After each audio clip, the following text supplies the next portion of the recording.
all present, Your Excellency, President Yoweri Museveni, Your Excellency, President William Ruto, I want to welcome you to this very, very important occasion in the East African community. It's a big sign for our integration, and it's going to make a very big difference in our journey on development in this region. But without wasting time, I want to welcome our beloved.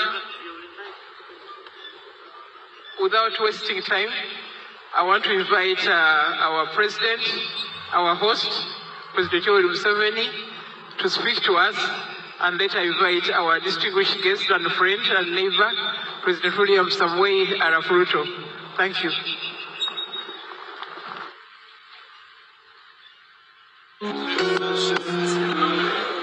Hello.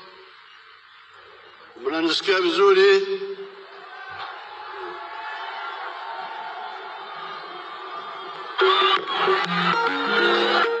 His Excellency Dr. William Ruto,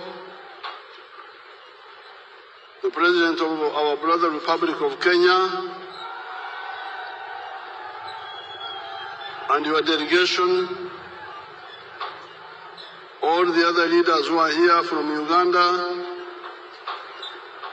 na nyinyi wote Waganda ambao wako hapa,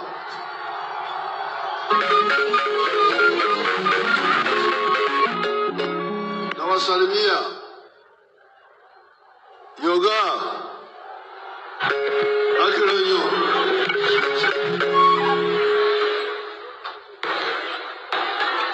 Excellency, we are very happy to receive you here today. As you can see, the Ugandans are very, very happy to receive you here.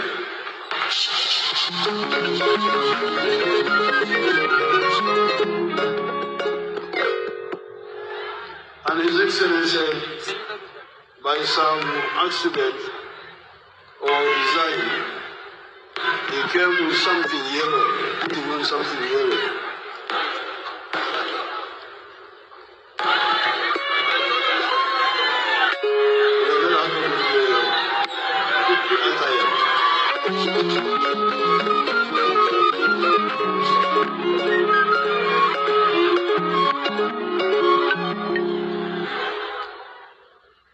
The people of Kenya and the people of Uganda, people of East Africa, are one people. But I will say more. Let me first invite His Excellency to address you, then I will say something at the end, Your Excellency.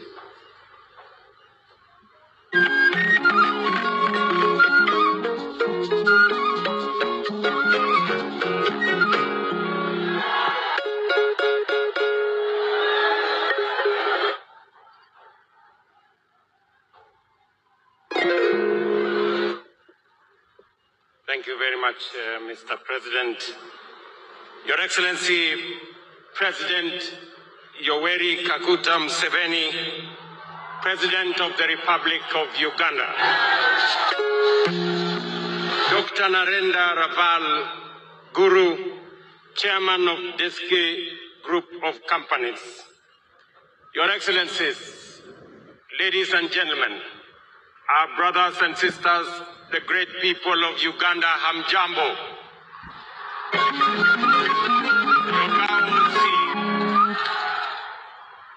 Yoga Osi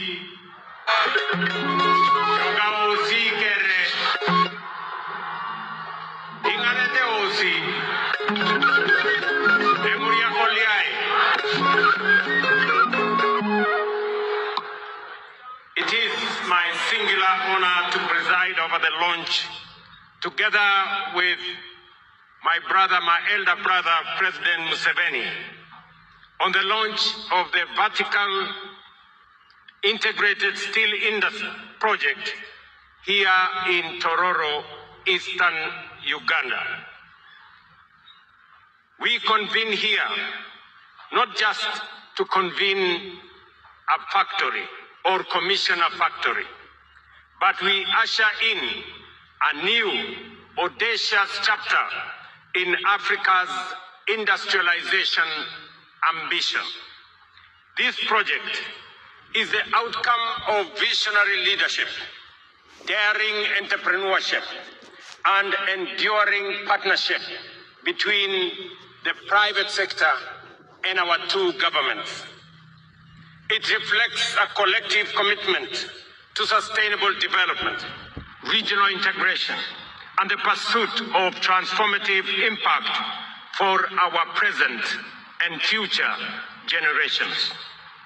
Your Excellency, I take this opportunity to congratulate you on this remarkable milestone and to commend your steadfast commitment to industrialization and championing transformative investments. The testimony by the chair of Devki Group of Companies of your commitment, of your encouragement, of your foresight on the establishment of this investment is a clear testimony of your leadership in our region. Mr. President, I recall with profound appreciation the discussion we have held on this project since its inception, and most recently during your official visit to Kenya in July this year. In the spirit of our enduring friendship and brotherhood, we reaffirm our shared commitment to bringing into fruition and to jointly presiding over its commissioning that we do here today. I equally commend my brother and friend, His Excellency Paul Kagame, President of the Republic of Rwanda, whose enduring advocacy for regional integration within the East African community has provided the enabling environment for projects like this one to thrive. And as Guru has said, there is a joint commitment by the government of Kenya, the government of Uganda, and Rwanda to continuously encourage investments that are transnational and that are regional, like this one. As a region and a community, we recognize that the sum of our collective strength far exceeds the power of an individual nation. It is this shared understanding that anchors our commitment to our cooperation in the East African community. Kenya's support for this project reflects its broader ambition to anchor regional industrial integration within the framework of the East African community. This commitment underpins Kenya's vision of a connected and competitive region where value addition, shared infrastructure, and coordinated industrial policies drive sustainable growth and the transformation of our region. By fostering cross-border collaboration in strategic sectors such as steel manufacturing, Kenya seeks to enhance regional sufficiency, promote intra-Africa trade, and strengthen the foundation for collective prosperity under the East Africa industrialization strategy. This project will provide jobs for our young people, build new value chains for small and medium enterprises, and create opportunities that extend far beyond Uganda's borders. Already, the Tororo facility currently employs more than 400 workers, with plans to increase workforce within the company to 20,000 by 2027 across our East African operations. Beyond direct job creation, it will open vast opportunities for companies within the East African community, particularly in transport, in energy, in construction, and service sectors through cross-border supply contracts and strategic joint ventures. I take this opportunity to express Kenya's pride in celebrating the vision and enterprise of Dr. Narendra Raval, a distinguished Kenyan industrialist and investor whose commitment, focus, and determination have been instrumental in bringing this industry to life. You remember, Mr. President, that when I introduced Dr. Guru to you, I told you that he is a man who keeps his word. I have worked with him in Kenya. He has made huge investments in our country. 2 years ago, I opened a factory in West Pokot where he had invested $400 million. I broke ground a year ago in Taita Taveta, the facility where he had invested $150 million US. In January, we will be launching the largest clinker facility in Kitui County in Kenya, which will also have an investment of $370 million.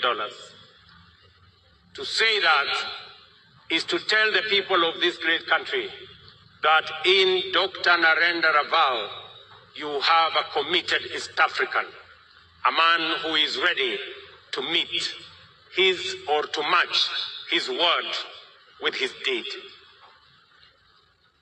He is one person I have told the people of Kenya, and I will tell us as East Africans, that we must first and foremost believe in ourselves. Very few people can invest the kind of investment that Raval is putting in our region. It takes a man with commitment. It takes a patriot. It takes a person who understands that this investment goes beyond profits and money. It goes to the bottom of humanity, creating opportunities for work for millions of young people, creating opportunities for enterprises, micro, small, and medium enterprises, transporters, business people working in the cement and steel industry. It supports our transformation agenda in our region. And I believe that with the kind of support that we are lending, not just Dr. Raval, but investors, indigenous investors from our region, we will get our region to move in the direction that we've always wanted.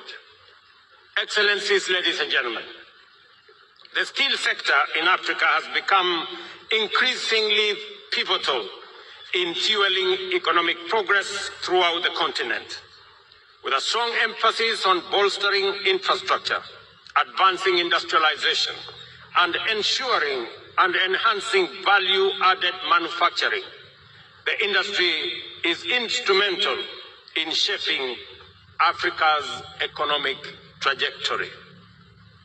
Africa's steel market reached a volume of 39.5 million tons in 2024 and is expected to hit a projected volume of 52 million tons by 2034, driven by bolstering infrastructure and advancing industrialization.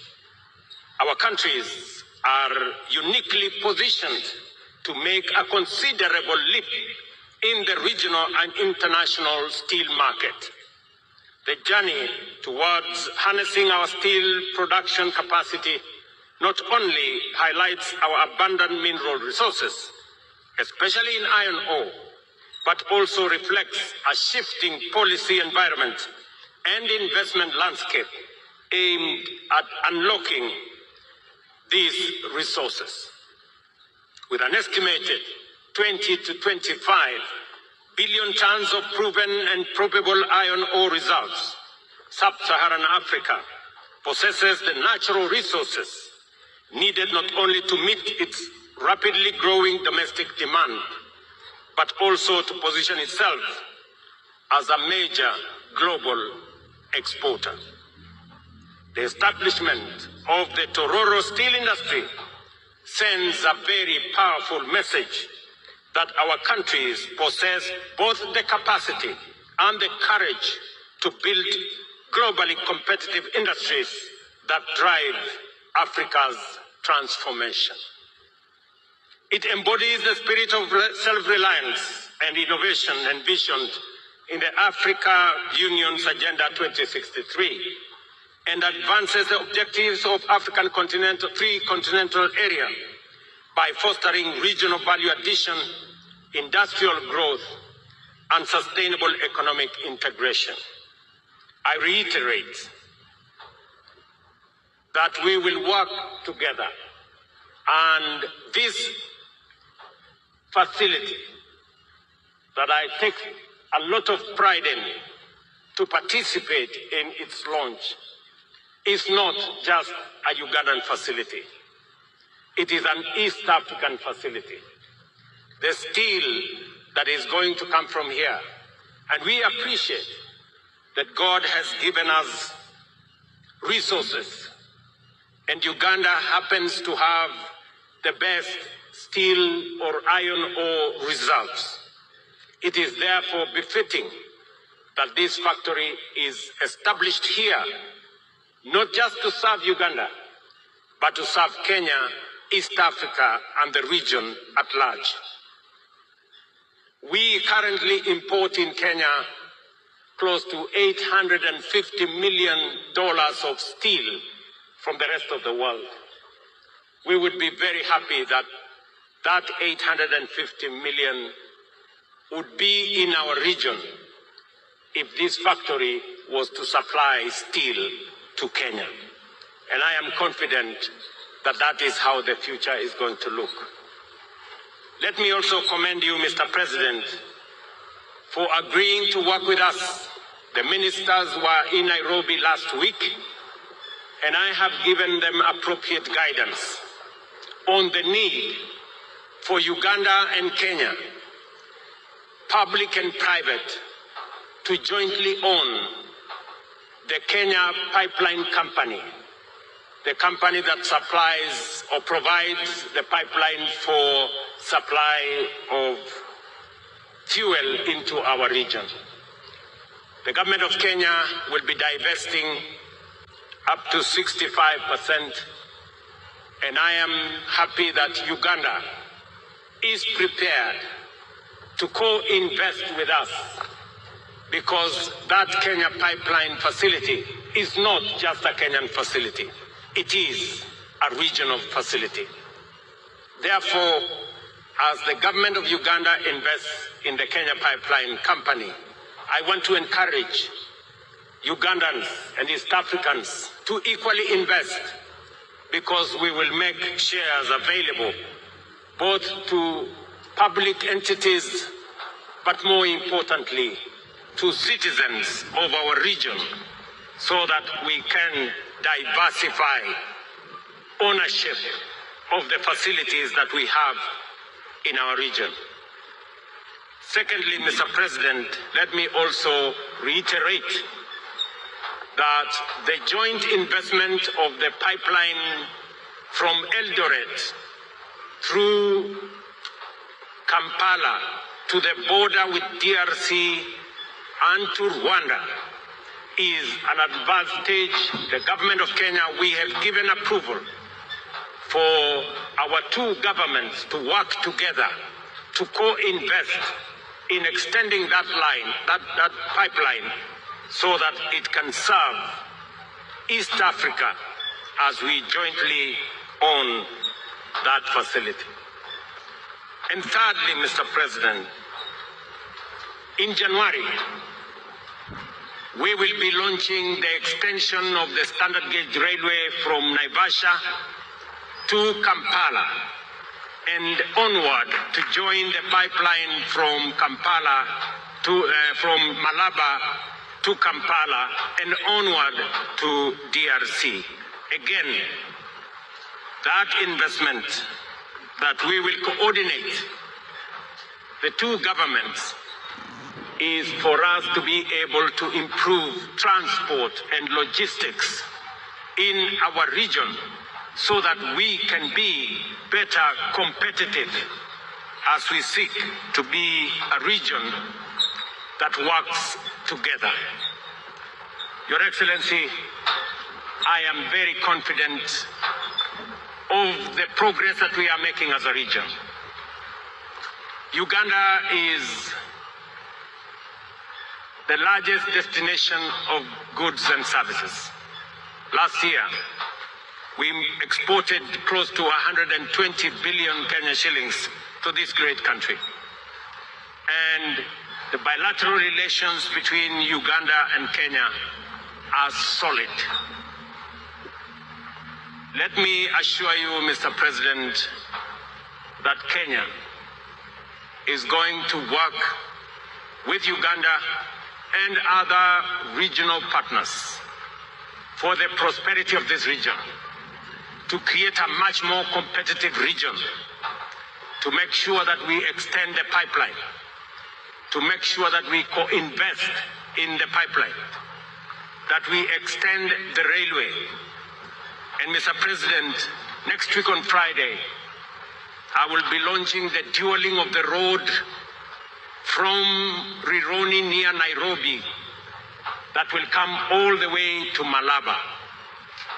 As you know, Mr. President, today that road is getting slower as traffic increases.